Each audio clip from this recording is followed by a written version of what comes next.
still have this this threat of the border being closed down by the president. I don't know.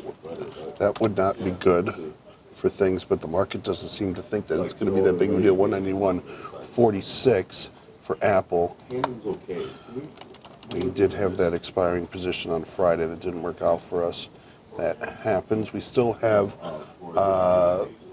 Shop and eBay on. Those are both looking pretty darn good. 191.46 is our trigger here. WWE 87.32 is our last. If we go out to regular April, gives us almost 3 weeks. Almost, not quite. Because of the Good Friday holiday, that 40 vol we're targeting. See, we only can do the 90.95 call spread. 90.95 call spread, that is trading for $1.15. If we bring that in there, $1.15 isn't bad if you look at the 90.95.